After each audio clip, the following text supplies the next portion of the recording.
सभी भाई बहनों को नमस्कार, राम राम जी। क्या हाल चाल है भाई आप सभी के। आशा और उम्मीद करता हूँ सभी साथी स्वस्थ होंगे, खुश होंगे, बेहतरीन होंगे। साथियों, आज जो ये वीडियो है ये आपकी, हम इसके ऊपर safe and safe 24 groups cut off से नंबर ज़्यादा है उनके लिए, और 60% 55% लेस देन उनके लिए, रिवाइज रिजल्ट्स के लिए, और दोनों पार्टी यानी कि एडवोकेट्स, दोनों तरफ के जो एडवोकेट्स हैं उनके लिए, और जो दोनों तरफ के जो बच्चे हैं, पक्ष विपक्ष यानी कि सेफ अगेंस्ट, उन दोनों के लिए ये वीडियो रहेगी। और 4 जो अप्रैल है नेक्स्ट डेट रिव्यू की, उसको लेकर के चर्चा करेंगे। वीडियो थोड़ी सी लंबी हो सकती है, लेकिन एक एक पॉइंट जो है वो नोट करने योग्य है। ठीक है साथियों, ध्यान से सुनने वाली बात है। देखिए,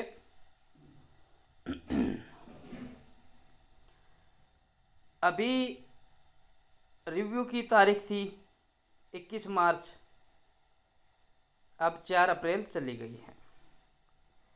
देखिए, जो कट ऑफ वाले जो साथी हैं उनको भी बताऊंगा, जो 60% है, 55% लेस देने वाले उनको भी बताऊंगा, जो कट ऑफ से नंबर ज़्यादा हैं किसी कारणवश वो रह गए उनको भी बताऊंगा, और री एग्ज़ाम वाले जो कोशिश कर रहे हैं उनको भी बताऊंगा, और आपका जो पेंडिंग ग्रुप्स हैं, जो इंतज़ार कर रहे बच्चे, उनके लिए भी इसके अंदर विशेष चर्चा होगी। लेकिन वीडियो ध्यान से सुनना। साथियों, सबसे पहले तो आप सभी को ये बताना चाहूँगा, मैंने देखा है काफ़ी ग्रुपों के अंदर, मतलब ग्रुपों में तो मैं नहीं, उनमें मैं मेरे पास ही मेरे पर्सनल अपने यूट्यूब के हैं भाई 5-6 ग्रुप, 7 ग्रुप भी हैं, उन्हीं को ही संभाल पाता हूँ। मेरे खुद के उस पे यानी कि उनका एडमिन मैं ही हूँ, और मैं ही उसमें पोस्ट कर सकता हूँ। वो एडमिन ऐसे ऐसे अलग कोई पोस्ट उसके अंदर नहीं कर सकता। चैनल सब्सक्राइब जरूर कर ले।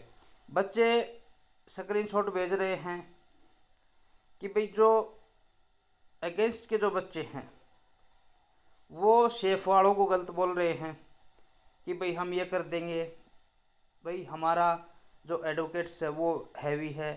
जो सेफ वाले हैं वो अगेंस्ट के बच्चों के साथ बहसबाजी कर रहे हैं कि भाई हमारा एडवोकेट्स वकील है, जो है वो अच्छा यानी कि पावरफुल है।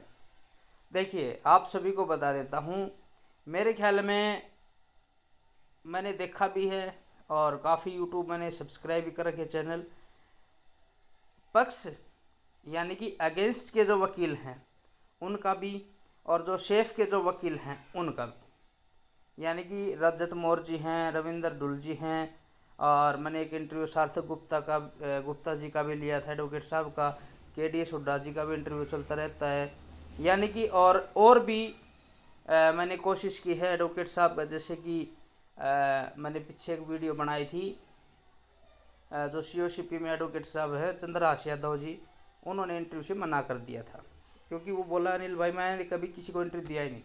आपने एक चीज़ नोट की साथियों,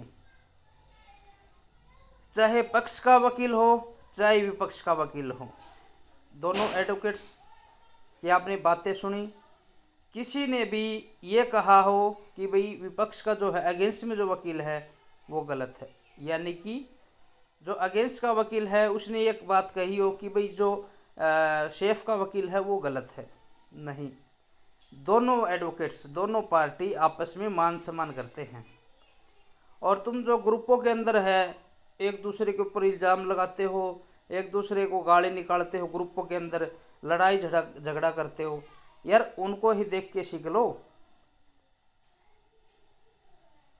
कुछ तो गवर्नमेंट एम्प्लॉयज़ हैं, और भगवान ने चाहा तो कुछ गवर्नमेंट एम्प्लॉयज़ आगे जाके बन जाएंगे, क्योंकि तैयारी करते रहिए।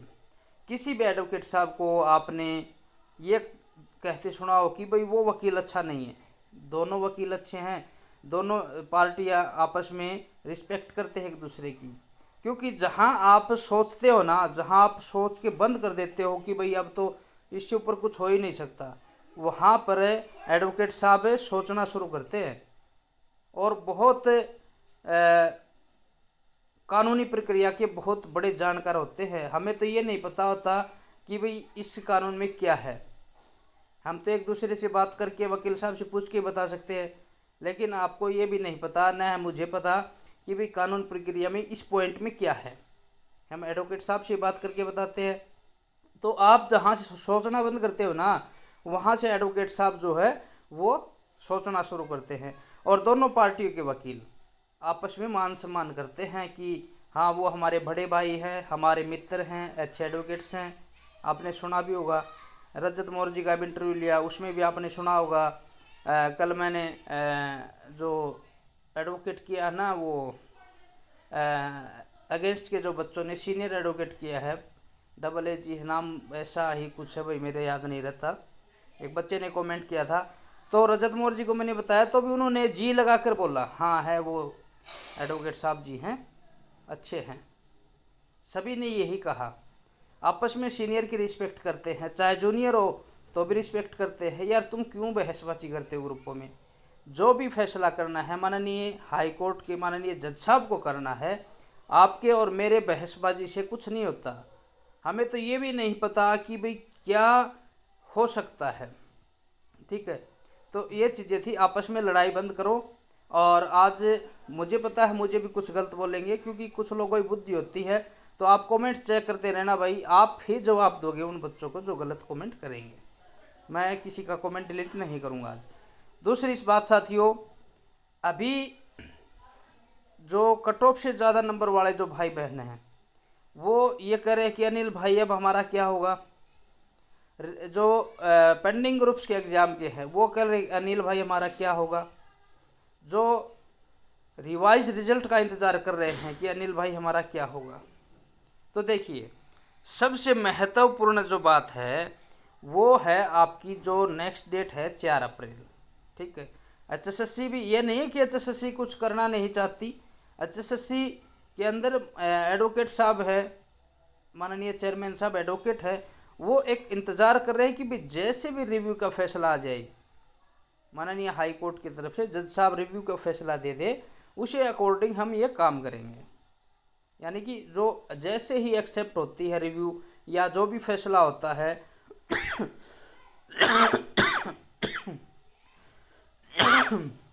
उसी के हिसाब से चेयरमैन साहब जो है काम करने की जो गति है, भर्तियों की जो तेजी है एकदम से बढ़ा देंगे और बहुत फटाफट से ही सारे काम होने शुरू हो जाएंगे।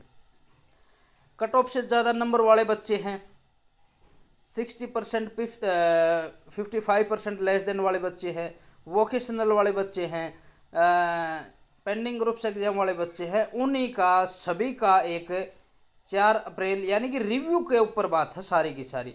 जब तक रिव्यू फाइनल नहीं होती, रिव्यू का फैसला फाइनल नहीं होता, तो आपका कोई सोल्यूशन नहीं हो सकता। माननीय हाई कोर्ट में जो रिव्यू का है ये कोई नॉर्मल केस नहीं है, बहुत बड़ा केस है। 12,000 लगभग 12,700 बच्चों के भविष्य की बात है ये। और उसके बाद जैसे ही रिव्यू एक्सेप्ट होती है या मान लो कैसे भी होती है, एक्सेप्ट होती है, तो रिवाइज रिजल्ट आना पॉसिबल है। और रिवाइज रिजल्ट कैसे आएगा वो आप सभी को पता है।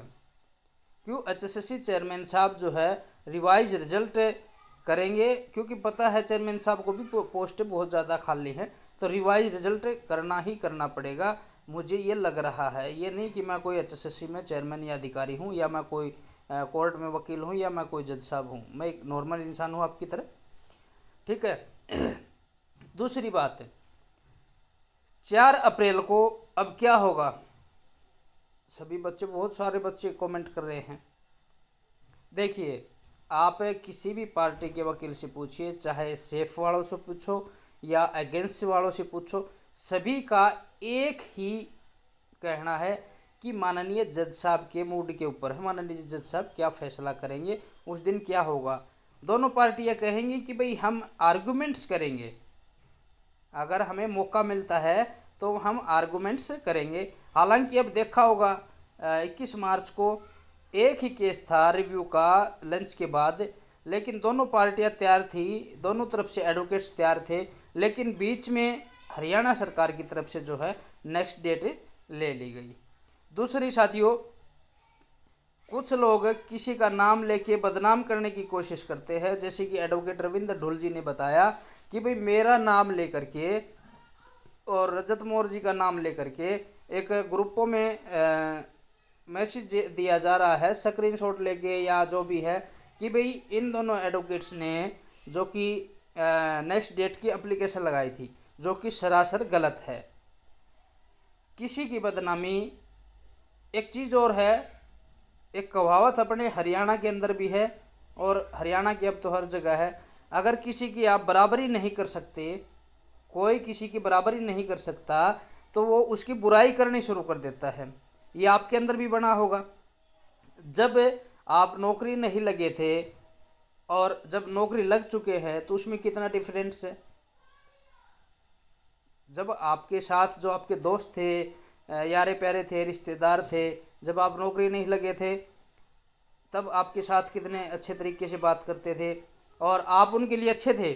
जब आपकी नौकरी लग गई, भगवान ने सुन ली और आप ड्यूटी पे चढ़ गए, अपनी नौकरी कर ली, सरकार के एम्प्लॉयज हो गए, तो उसके बाद लगभग घना ज़्यादा नहीं है भाई, 50% लोगों का तो मूड चेंज हो गया होगा। नहीं भाई ये तो घमंडी है, ऐसे कैसे नौकरी मिल गई। देखिए, जब तक भगवान ऊपर वाला खुश है ना तो सब ठीक है।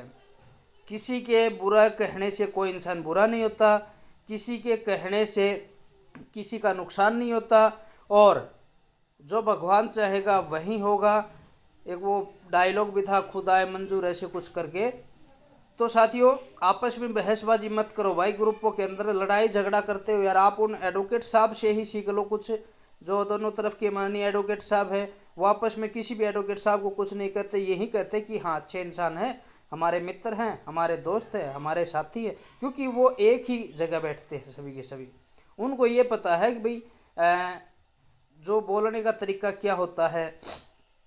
जब आप किसी को रिस्पेक्ट दोगे ना, जब आप किसी को इज्जत दोगे साथियों, तो आपको इज्जत मिलेगी। यानी कि आप जैसा व्यवहार करोगे किसी के साथ, आप अगर किसी को गलत बोलोगे तो वो ये थोड़ी है कि भाई आपको लड्डू खुआएगा, वो भी तो गलत बोलेगा आपको। अगर आप किसी को इज्जत से बोलोगे तो वो भी आपकी इज्जत करेगा। यानी कि इज्जत करनी और करवानी इंसान के हाथ में होती है, ठीक है। ये नहीं कि भाई मैं किसी को गलत बोल दूँ और वो मेरी इज्जत करे, नहीं नहीं नहीं, ऐसा नहीं हो सकता। इज्जत करवानी करनी सब आदमी के इंसान के हाथ में होता है, ठीक है। तो 4 अप्रैल को दुआ करते हैं भगवान से भी भाई 4 अप्रैल को सुनवाई हो जाए। अब नेक्स्ट डेट हरियाणा सरकार ने ले ली, इल्ज़ाम वकीलों पे लगाए जा रहे हैं कि भाई एडवोकेट्स ने ले ली, एडवोकेट्स ने ले ली। ऐसा कुछ नहीं है, आप सरासर किसी को बदनाम करने की कोशिश करते हो, जो कि पॉसिबल ही नहीं है। आपके बदनाम करने से कोई बदनाम नहीं हो सकता, ठीक है साथियों। तो कट ऑफ को लेकर के भाई, कट ऑफ से ज़्यादा नंबर वाले हैं वो साथी, वोकेशनल वाले हैं वो साथी, 60% 55% वाले हैं वो साथी, और पेंडिंग ग्रुप्स के एग्ज़ाम वाले हैं वो साथी। ये बार बार कमेंट ना करें कि अनिल भाई क्या होगा हमारा। भाई सब ठीक होगा, टाइम लग रहा है आपके भविष्य में। आपके भगवान आपकी परीक्षा ले रहा है कि भाई ये बच्चा कब तक स्ट्रोंग रहता है, तो वो परीक्षा आपकी चल रही है। हमें भी दुख है भाई, जो बच्चे कट ऑफ से ज़्यादा नंबर वाले हैं, 55-60% लेस देने वाले हैं, वो 1 साल से घर बैठे 1 साल से ऊपर हो गया। भाई अगर मैक्सिमम माने तो 40,000 का लगभग सैलरी होती है ग्रुप सी की, टेक्निकल पोस्ट की, मेडिकल पोस्ट की 40,000 के लगभग होती है मैक्सिमम। किसी की 60 भी हो सकती है, किसी की 70 भी हो सकती है, किसी की मान लो 30-32 भी हो सकती है। 40-45,000 रुपये सैलरी अगर 45 के हिसाब से देखें तो 1 साल का 5 लाख 6 लाख रुपये बनता है। वो बच्चों का नुकसान है, और फिर वो कोई काम नहीं कर सकते। भाई कहाँ हम जाए, कहीं हमारा नंबर आ जाए। तो मैं आप सभी को कहना चाहूँगा, देखिए जो भी फैसला करना है माननीय जज साहब को करना है, और रिवाइज रिजल्ट करना है वो HSSC को करना है। कैसे क्या करेगी, पोस्ट इनक्रीज करती है या नहीं करती है, जो बच्चे लग चुके हैं मान लो अदर ग्रुप्स में, उनका CT स्कोर कार्ड रद्द करती है या नहीं करती है, वो HSSC का काम है। यार आप आपस में झगड़ते हो ग्रुपों के अंदर, मैंने कल देखा एक बच्चे को, इतनी आपस में तू तुम्हें में हो रही उनकी, बताओ। ऐसा नहीं होना चाहिए। देखिए, इंसान कभी भी किसी के काम आ सकता है। एक कहावत अपने हरियाणा के अंदर, कुआं कुएं से नहीं मिलता, इंसान इंसान से मिलता है। मुझे कई बार, मैं रास्ते फील्ड में जाता हूँ कई बार, जैसे कि कहीं बाहर चला जाता हूँ, फ़ोन आ जाता है, तो वहाँ पर देखते हैं भाई आप अनिल तिगालिया हो, हाँ, बड़ी रिस्पेक्ट से बात करते हैं। तो मैं उनको मजाक में कहता हूँ, भाई सामने आने के बाद रिस्पेक्ट करते हो या कमेंट में गालियाँ भी निकालते हो? तो देखिए, अपना व्यवहार चेंज करिए। आपस में झगड़ने, देखिए, न तो अगेंस्ट वालों के हाथ में भाई हम ये करवा देंगे, न सेफ वालों के हाथ में हम ये करवा देंगे। फैसला जो है आपके दोनों पार्टियों को, एडवोकेट साहब को करना है, आर्गूमेंट्स करनी है, फिर फैसला जो है माननीय जज साहब को करना है। वो जो फैसला है वो हमारे लिए सर्वोपरि है। हम माननीय जज साहब के फैसले का मान सम्मान करते थे और करते रहेंगे। जो फैसला होगा कोर्ट रूम नंबर 17 के अंदर होगा, उससे अलग कहीं नहीं होगा, ये मैं आपको बता देता हूँ। आप चाहे ग्रुपों में कितना लड़ाई कर लो, कितना झगड़ा कर लो, कितनी तू मैं कर लो, ऐसा नहीं होता साथियों। आप एक पढ़े लिखे, या तो फिर आप पढ़े लिखे नहीं हो, आप अनपढ़ वाली बात करते हो। अगर आप जॉब लगी है तो आप पढ़े लिखे हो, लेकिन आपकी बुद्धि है वो अनपढ़ वाली है। जो बच्चे तैयारी कर रहे हैं, नहीं लग पाए, वो तैयारी कर रहे हैं तो वो पढ़े लिखे हैं। अगर वो पढ़े लिखे हैं जो तैयारी कर रहे हैं, नहीं लग पाए, और अगर वो गलत बोलते हैं ग्रुपों के अंदर, तो फिर वो अनपढ़ वाली बात है। तो ये देखिए, आपके और मेरे बहसबाजी करने से कुछ नहीं होगा। और जो बिजली जो स्तंभ होता है ना, उसको हमेशा ही गालियाँ मिलती हैं। जैसे कि कोई लड़का लड़की का रिश्ता करवाता है ना, देखो बोलते बिचौला, तो उसको बिचौले को गालियाँ मिलती है। उधर लड़की वाले कहेंगे ये खराब है, इसने गलत घर में रिश्ता करवा दिया। उधर लड़के वाले कहेंगे, लड़के वाले भाई ये गलत है इंसान, इसने हमारा वहाँ उस गलत घर में रिश्ता करवा दिया। वही यूट्यूबरों का हाल है। अगेंस्ट वाले जो है वो बोल रहे हैं कि भाई तू हमारे खिलाफ बोल रहा है, सेफ वाले हैं वो बोल रहे हैं कि भाई तू हमारे खिलाफ बोल रहा है। तो ऐसी बातें नहीं है साथियों। जैसी इन्फॉर्मेशन होंगी वो आपको बताते रहते हैं। अगर किसी भाई बहन को इन्फॉर्मेशन अच्छी नहीं लगती तो आप भाई वीडियो मत देखो, वीडियो देखनी बंद कर दो। अगर मेरी वीडियो से अगर आपको बुरा लगता है तो आप वीडियो देखनी बंद कर दो। और एक नया और ट्रेंड चला है कि भाई किसी के नाम को बदनाम करके कंट्रोवर्सी कर दी जाए तो उनके सब्सक्राइबर हमारे पास आ जाएंगे। भाई जो इंसान 4 साल से 5 साल से मेहनत कर रहा है, एक बच्चों के साथ दिल से जुड़ाव है, और उनको तोड़ने की कोशिश की जा रही है कि भाई उसका नाम बदनाम कर दो। हमें बोल देते हैं भाई 24 ग्रुप के ऊपर वीडियो बनाते हैं कुछ लोग, एक दो यूट्यूबर हैं, उनकी कोई भी वीडियो देख लो 20 ग्रुप से अलावा है ही नहीं। 20 ग्रुप, लगभग 80% वीडियो 20 ग्रुप के ऊपर है। तो देखिए, ये तो थी हंसी मजाक की बात। देखिए, आपस में बहसबाजी न करें, और जो है जो नौकरी लगे हुए भाई बहन है वो अपनी ड्यूटी करते रहे। न आपके हाथ में है फैसला करना, माननीय जज साहब को करना है। और जो नहीं लग पाए वो बच्चे, वो भी बहसबाजी न करें, वो भी फैसला माननीय जज साहब को करना है। आप अगले सीटी की तैयारी करते रहिए, और आगे नेक्स्ट सीटी में भर्ती आएंगी, ठीक है। तो आप दोनों के या मेरे आपस में बहसबाजी करने से कुछ नहीं होगा। सही और जो भी फैसला होगा माननीय जज साहब को है, और माननीय जज साहब के फैसले को हम सिर झुका के प्रणाम करते हैं, नमन करते हैं और मान सम्मान करते हैं। ठीक है साथियों, तो ये चीज़ें थी। अब कट ऑफ वाले 60%, 50% लेस देन वाले, पेंडिंग ग्रुप्स एग्ज़ाम वाले या सेफ अनसेफ वाले, भाई मैसेज न करें कि क्या होगा। मैंने वीडियो इसलिए थोड़ी लंबी बनी है ये, और बाकी वीडियो जो बनती है आपके कमेंट के हिसाब से बनती है। लेकिन अब मेरे ख्याल में 24 ग्रुप्स की फ़िलहाल 4 अप्रैल तक कोई इन्फॉर्मेशन नहीं है। 3 अप्रैल तक लगा लो, जैसे भी 3 या 4 अप्रैल आएगी आपको बता दिया जाएगा। एक अनिल भाई आप कैसे बता देते हो भी अब नेक्स्ट डेट मिलेगी? देखिए, अपना एक्सपीरियंस होता है भाई, सबका अपनी सोच होती है, और सबको ये पता भाई आप क्या सोचते हैं, क्या पता आपका दिमाग जो मेरे से भी काफ़ी तेज़ हो। मैं तो एक भाई भोला भाला इंसान हूँ, छठी फेल अनपढ़। ठीक है साथियों, और 2000 का मोबाइल मेरे पास। ठीक है साथियों, धन्यवाद, नमस्कार, राम राम सभी को।